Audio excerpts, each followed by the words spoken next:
Bien, como les decía, los órganos también se van a ver afectados. Ya les había indicado que se puede producir un aumento del tamaño del vaso, un aumento del tamaño del hígado, ¿no? Obviamente el daño a nivel hepático va a ser progresivo. En el caso de falciparum podríamos tener lo que se conoce como malaria cerebral. También puede estar afectado el glomérulo. Antes la glomerulonefritis solamente se producía con la especie falciparum, pero los nuevos estudios que se están realizando han determinado que también malaria está siendo últimamente muy agresivo y también está produciendo daño a nivel de los riñones. No muy común, pero también se puede producir un daño a nivel de los pulmones, observándose un edema a nivel de estos, o una hiperplasia a nivel de la médula ósea. ¿No? Lo más común es observar daño a nivel de hígado, de vaso y muchas veces también a nivel de los riñones. La encefalopatía aguda o la malaria cerebral viene siendo prácticamente una complicación que se puede presentar en Plasmodium falciparum. Como ya les había indicado, la malaria o el paludismo por falciparum es la más agresiva. El falciparum por ser aquella especie que no escoge el tipo de eritrocito que va a invadir, al ser el que va a contener mayor cantidad de trofozoitos, mayor cantidad de merozoitos, ¿no? Y además que los ciclos van a ser relativamente cortos, es que hace que este sea el más agresivo. Al paludismo por falciparum también se conoce como terciana maligna o perniciosa. Esta se va a producir en más o menos cada ciclo, cada acceso palúdico se va a presentar cada 36 a 48 horas. Por eso se llama terciana. Y como es agresivo, se la conoce como terciana maligna. Tiene un periodo de incubación de 11 a 14 días, ¿no? Que en tiempo en el cual el parásito está a nivel del hígado, se está produciendo la fase exoeritrocitaria o la fase hepática. Entonces, durante ese periodo de incubación, el paciente no presenta sintomatología. Luego va a ingresar a una infección o una fase aguda, donde va a presentar el acceso palúdico, que les decía que implica que el paciente va a presentar fiebre, sudoración y escalofríos, ¿no? Entonces, ese acceso palúdico se va a presentar en este caso cada 36 o cada 48 horas. Además va a estar asociado a dolores osteomusculares, anorexia, a hipertensión, ¿no? Por las características y el daño que se produce a nivel de vasos, a nivel de eritrocitos, que conlleva a todo esto. En una infección severa, por la hemólisis, por la destrucción de los eritrocitos, tanto parasitados como sanos, se produce una anemia de tipo normocítica hipocrómica, ¿no? Esta es la anemia ferropénica, ¿verdad? Va a haber, pero en este caso es una anemia por hemólisis. Hay destrucción de los glóbulos rojos, tanto sanos como parasitados. Entonces no hay una, cuando hablamos de una anemia normocítica hipocrómica, ¿qué quiere decir normocítica? Que los glóbulos rojos mantienen su tamaño, pero hay una disminución de ¿qué? De la hemoglobina, ¿verdad? Entonces eso decimos que es una anemia normocítica hipocrómica. Va a presentarse una insuficiencia hepática, el riñón va a aumentar de tamaño, dijimos que se puede presentar una glomerulonefritis, ¿no? Entonces va a haber congestión con focos hemorrágicos, con insuficiencia renal, ¿no? Y puede o no presentarse una hemoglobinuria. La hemoglobinuria es la presencia de hemoglobina en la orina, ¿no? A eso se refiere con hemoglobinuria. Y esto se puede presentar en pacientes con glomerulonefritis o pacientes con insuficiencia renal. O asociarse a el daño que está produciendo el parásito, puede llegar a afectar el riñón y producir la insuficiencia renal y la glomerulonefritis. O pacientes que presentaban estas patologías de base, pues su cuadro se va a ver mucho más complicado, ¿no? En cuanto a la malaria cerebral, como les decía, es considerada una complicación, ¿no? Producida por el Plasmodium falciparum, y lo que sucede ahí es que existe una disminución del flujo sanguíneo a nivel de la sangre, del cerebro, perdón. Entre las manifestaciones clínicas tenemos el acceso palúdico, que es el que hemos estado mencionando desde hace bastante, ¿no? Entonces, ¿qué es lo que va a producir o qué es lo que sucede en el acceso palúdico? Les dije que estaba caracterizado porque el paciente presentaba escalofríos, la fiebre y la sudoración, ¿verdad? Entonces, ¿qué pasa? El paciente primero tiene escalofríos que llegan de 30 a 50 minutos, bastante tiempo, ¿no? Empieza a temblar. Luego tiene fiebre de 41 grados que va a durar entre 3 a 4 horas.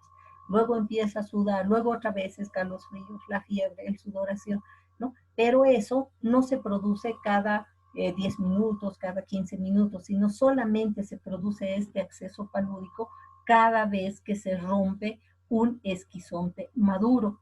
Entonces, cuando hay la ruptura del esquizonte maduro, entonces el paciente va a presentar el acceso palúdico. Entonces, eso va a depender de la especie. Entonces, no va a ser cada hora o cada 2 horas. ¿Por qué? Porque el ciclo, una vez que hay la ruptura del esquizonte, el ciclo vuelve a empezar, ¿no? Entonces los merocitos que han quedado libres, ¿qué hacen? Invaden un nuevo eritrocito y primero se forma el trofozoito, luego el esquizonte inmaduro, luego el maduro.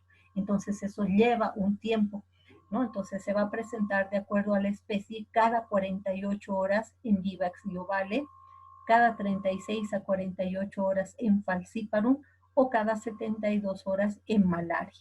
Ese es el tiempo, esto es el tiempo en que tarda cada ciclo eritrocitario. Entonces, cuando hay la ruptura del esquizonte, el paciente que presenta el acceso palúdico. ¿En qué consiste este acceso palúdico? Primeramente en los escalofríos, ¿no? que pueden llegar entre media hora a 1 hora. Luego la sudoración varias horas, por eso es que el paciente se debilita bastante. Y luego viene la sudoración, ¿no? Entonces, en Vivax y Ovale, que se produce cada 48 horas, no se conoce como fiebre terciana benigna. En el caso de Falciparum, que se presenta cada 36 a 48 horas, se conoce como fiebre terciana maligna o perniciosa, que como habíamos visto en la anterior diapositiva, ¿no? Esa es la terciana maligna, a eso se refiere. Y en malaria se conoce como fiebre cuartana porque se produce cada 72 horas. Entonces, esto es lo típico que va a presentar mi paciente. Esta manifestación clínica es la típica de un paciente con malaria o paludismo. Y lo ideal no es esperar que pase este acceso para nosotros tomar la muestra, sino lo ideal es tomar la muestra cuando el paciente presenta la alza térmica, ¿no? Entonces, cuando el paciente está con fiebre es cuando hay mayor cantidad de parásitos circulando en la sangre, entonces es lo ideal para que nosotros tomemos una muestra y podamos observar a los parásitos, ya sea en un frotis, en una gota gruesa, ¿no? O o utilizando algún otro método de diagnóstico. Entonces, muy importante considerar eso, ¿no? Y como les decía, cuando hablamos de terciana, benigna, maligna o cuartana, se refiere al tiempo, a los intervalos de tiempo en los cuales se va a presentar esta manifestación clínica que es el acceso palítico.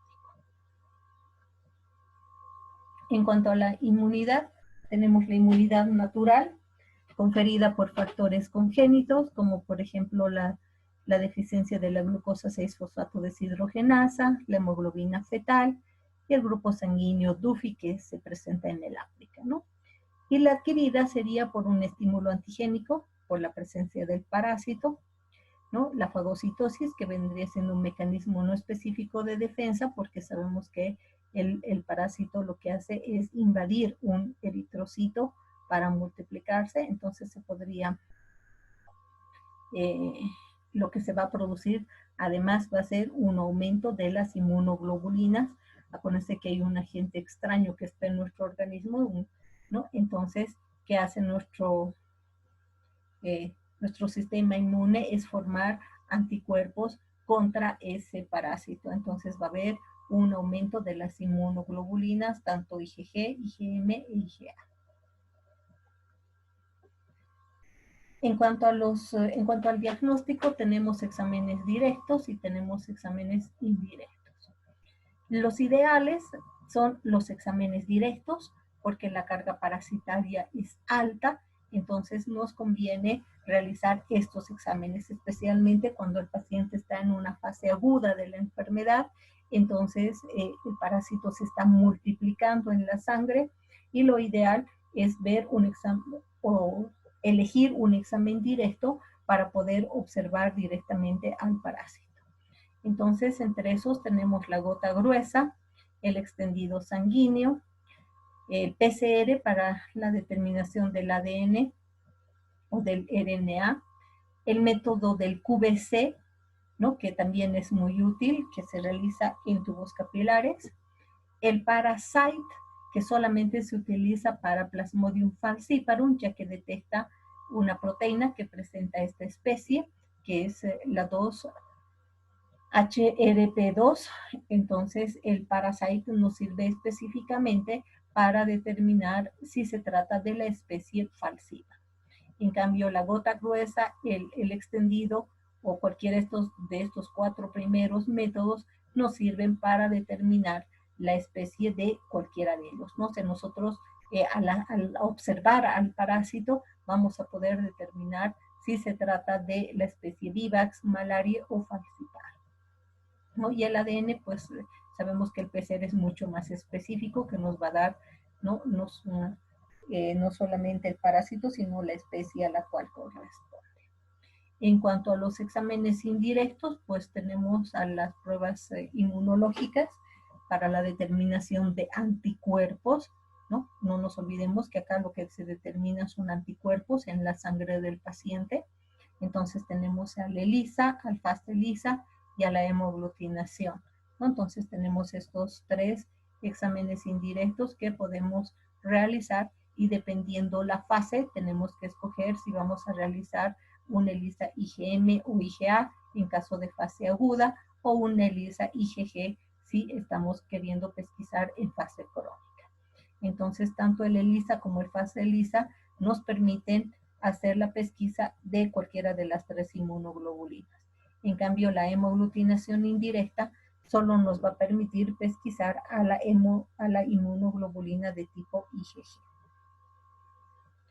En cuanto a los exámenes complementarios, es muy importante el realizar un hemograma para ver si el paciente ya está presentando una anemia, ¿no? El grado de esta, muy importante, acuérdense que hay hemólisis, entonces el paciente va a presentar una disminución de los glóbulos rojos, ¿no? También importante un coagulograma por la disminución de plaquetas que se presentan en esta parasitosis. Y las pruebas de funcionalidad hepática también serían importantes porque al existir la hemólisis, la destrucción de los eritrocitos, pues hay liberación de la hemoglobina que sabemos que se tiene que transformar en bilirrubinas, ¿verdad? Entonces va a haber un aumento de la cantidad de bilirrubina circulando en la sangre a consecuencia de la hemólisis que se está produciendo. Entonces, por eso, esos tres exámenes complementarios son importantes y le sirven al médico como un control.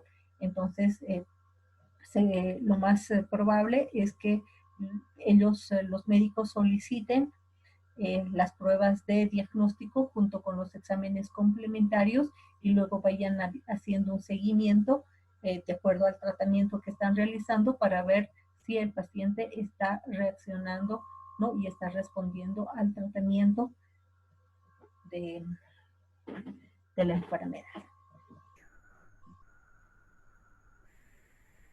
Aquí tenemos, estos son glóbulos rojos sanos. Aquí tenemos a un trofozoito, ¿no? Podemos observar el núcleo rojo, el citoplasma azul, ¿no? Ahí tendríamos uno. Acá tenemos, este tiene un solo trofozoito, el glóbulo rojo está aumentado de tamaño, entonces debe ser vivax. Acá tenemos un eritrocito con dos núcleos, entonces dos núcleos solamente se presentan en falciparum, entonces este puede pertenecer o es de la especie falciparum. Acá tenemos, estos tienen varios merozoitos en el interior, por lo tanto se trata de esquizontes maduros, ¿no? Entonces hay algunos maduros y algunos inmaduros. Aquí tenemos.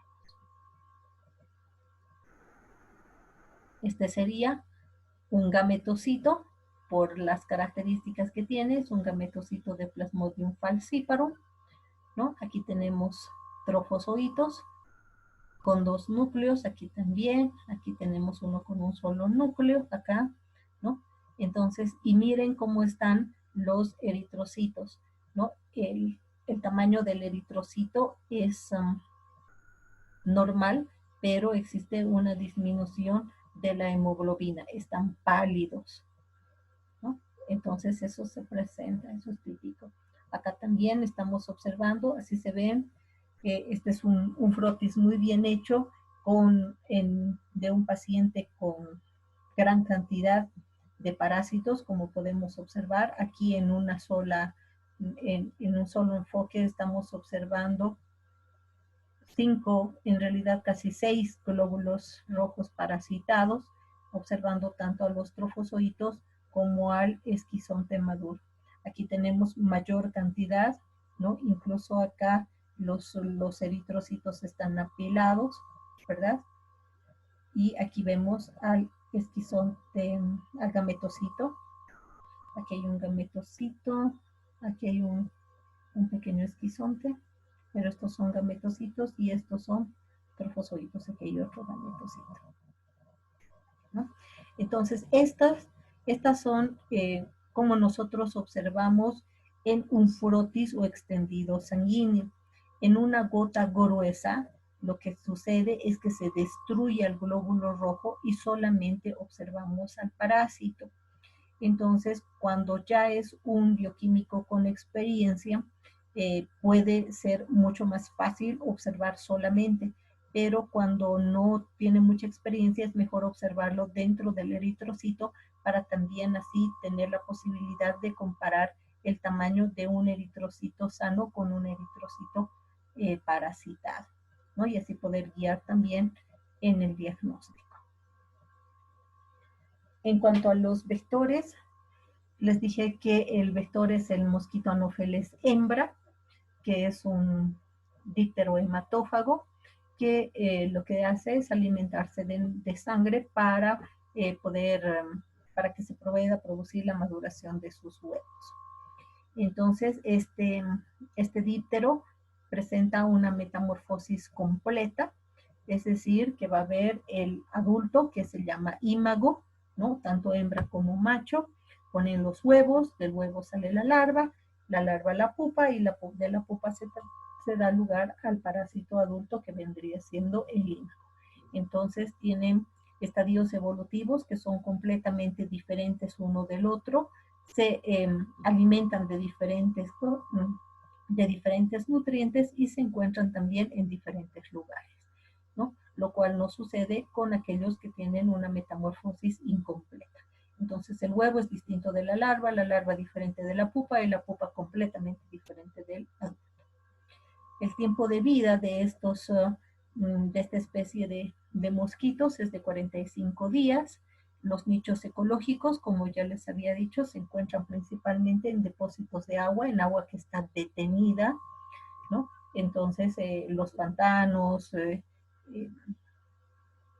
pozas de agua, esos son los lugares donde podemos encontrar en mayor cantidad, y por eso es importante no tener depósitos de agua detenida sin que estén cubiertos, ¿no?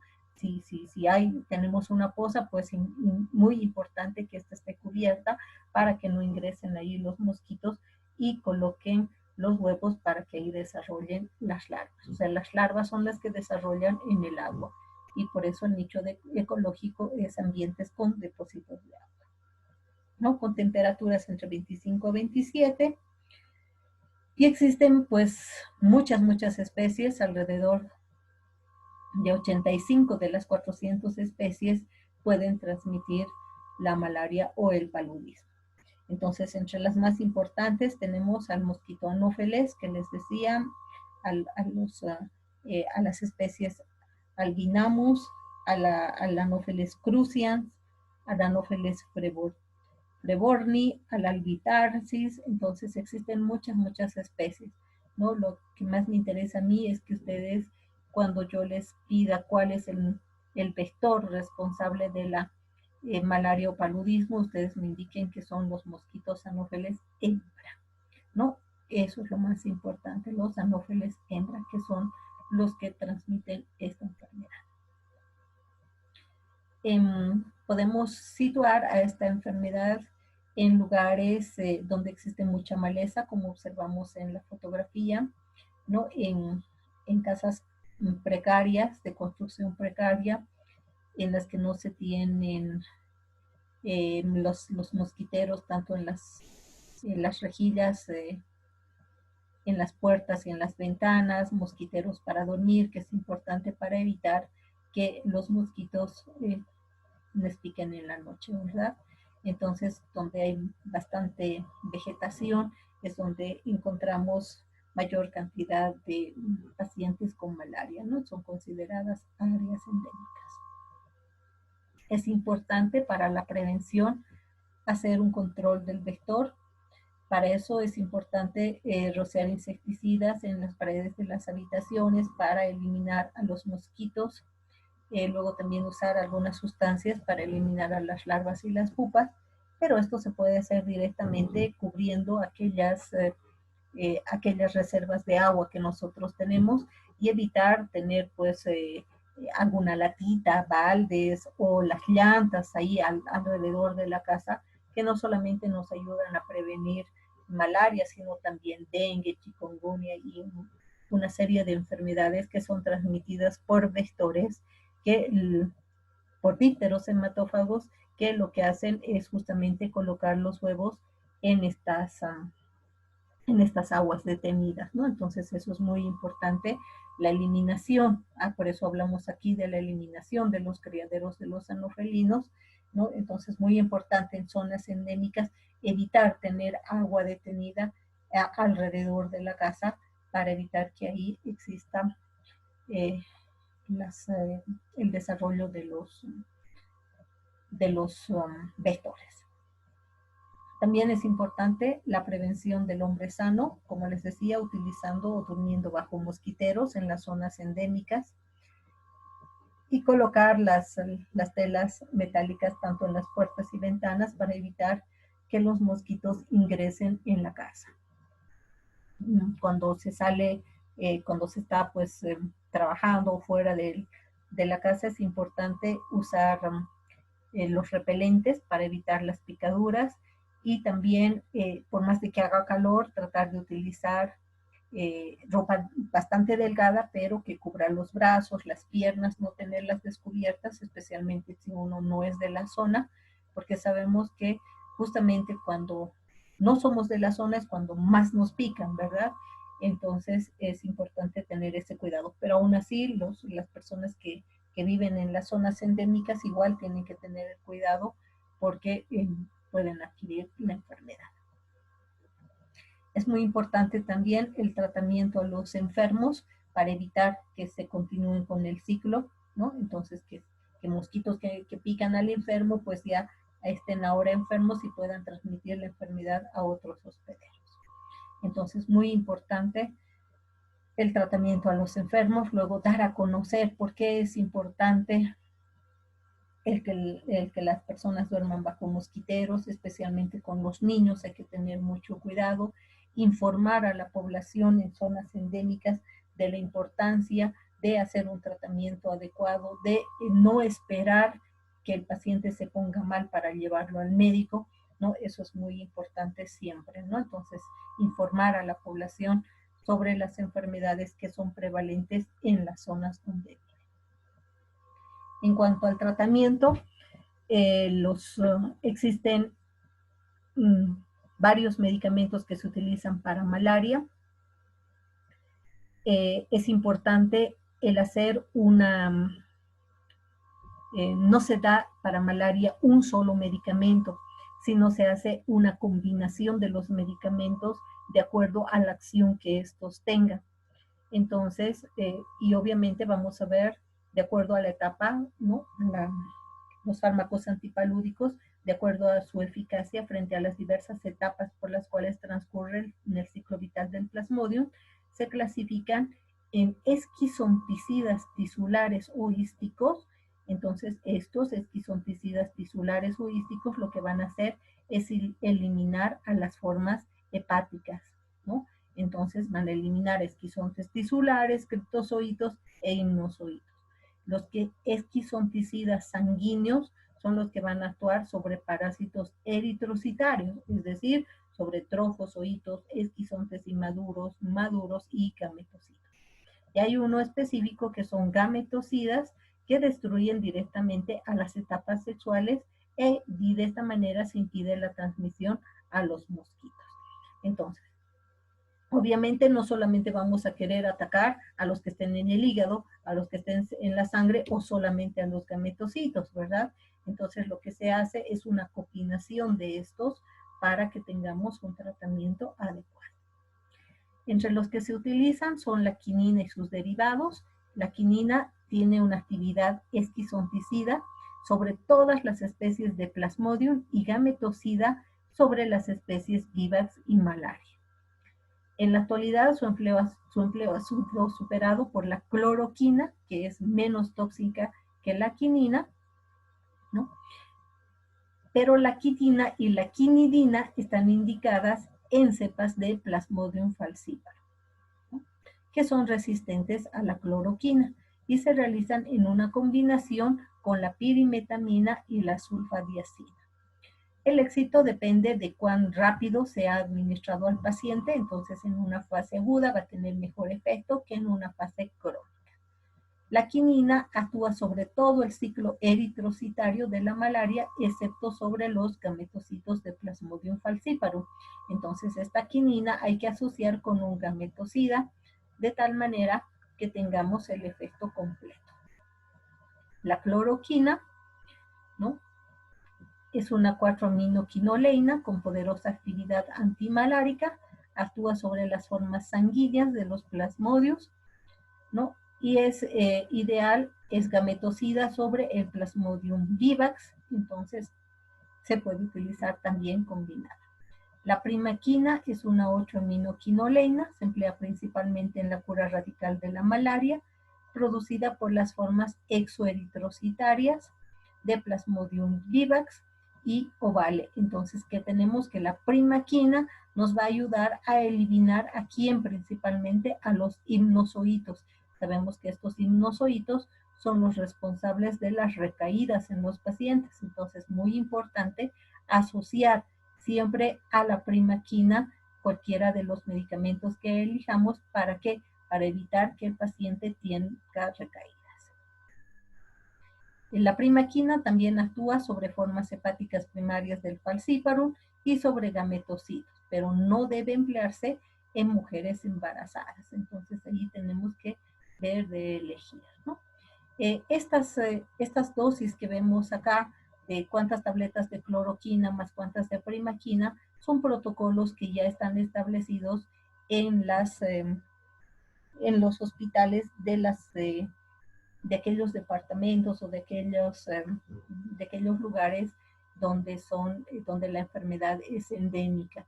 Entonces, lo único que nosotros tenemos que hacer es darle la cantidad de tabletas que requieren para el tratamiento completo, y estos son cuadritos de cuántas de cloroquina más cuántas de primaquina tienen que tomar, ya viene en un cuadrito que le damos al paciente para que él vaya viendo. Primer día tengo que tomar tantos, del día 4 al 14 tanto, va disminuyendo, y son protocolos que ya están establecidos y que han dado buenos resultados.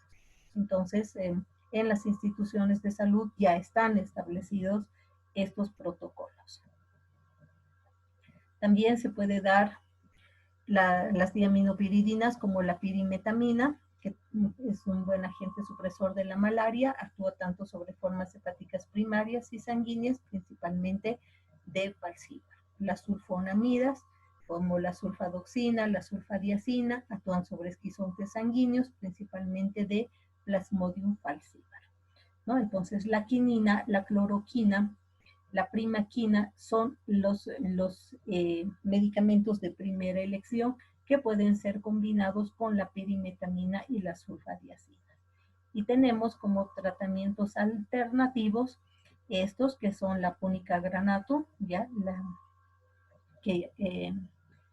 ya se está utilizando según el estudio realizado por el Departamento de Farmacología de la Universidad de Milán. Se pudo extraer un extracto de la piel de granada que tenemos nosotros acá, ¿no?, que es la Punica granatum, y se vio que esta es muy beneficiosa, especialmente para la complicación que produce el Plasmodium falciparum, que es la malaria cerebral, ¿no? Entonces ahí tenemos que tiene una actividad antiparasitaria, y se ha visto que tiene un muy buen efecto, y las personas que han estudiado esto pues han tenido un premio Nobel, ¿no? Y tenemos otro que es la artemisina, es extraído de una planta que se llama Artemisa annua, que también la tenemos en nuestro medio, y es usado en terapias combinadas como un antimalárico, ¿no? Entonces también se puede utilizar esto como un tratamiento alternativo para malaria. Bien, con eso hemos terminado el tema. ¿Qué preguntas tienen al respecto? Sí, doctora, buenos días. Buen día. En la fase hepática, como hay una invasión de los hepatocitos, ¿se puede producir eosinofilia? No, Está bien. no hay. Generalmente en malaria no observa eosinofilia. Ah, ya, está bien, doctora, gracias. De nada. ¿Alguna otra duda?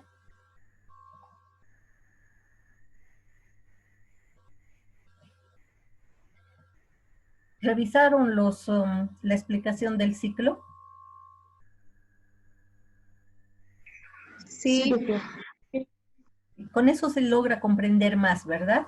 Entonces nos damos cuenta de qué es lo que sucede, cómo todos los pasos. Entonces era realmente bastante importante el revisar los ciclos para poder ver esto, ¿no?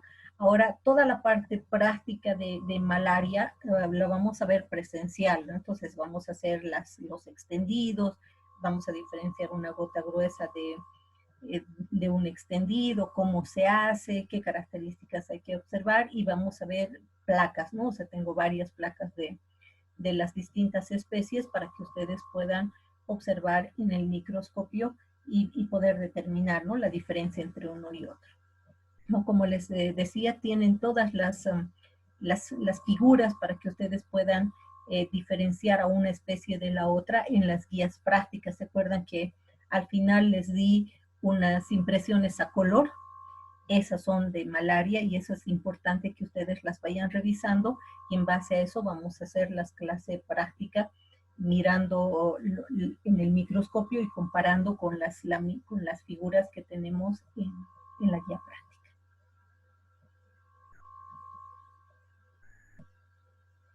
¿Alguna otra duda?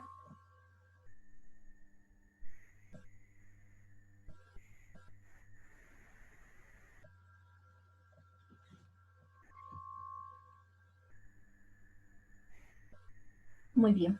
Entonces, he colocado en la, en la plataforma un caso clínico, pero creo que le puse la hora recién para las 10. Voy a modificar la hora para que ustedes puedan, primeramente, leer el caso clínico que está eh, en la plataforma, lean el caso clínico, analicen y luego recién ingresan para poder resolver 4 preguntas que hay, ¿no? Entonces, ese caso clínico va a ser por los otros 10 puntos. El caso clínico es con relación a nemátodos, que ya ha sido motivo de estudio, que solamente necesitan darle una miradita, leer el caso clínico, analizar y responder 4 preguntas en la plataforma. Pero la hora la voy a modificar porque creo que la puse para las 10 y ya son las 10. Entonces no les va a dar tiempo para que puedan revisarlo. Pero es un caso clínico bien chiquitito, bien cortito, que no les va a llevar mucho tiempo realizarlo. Bien, y con eso ya estaría completo.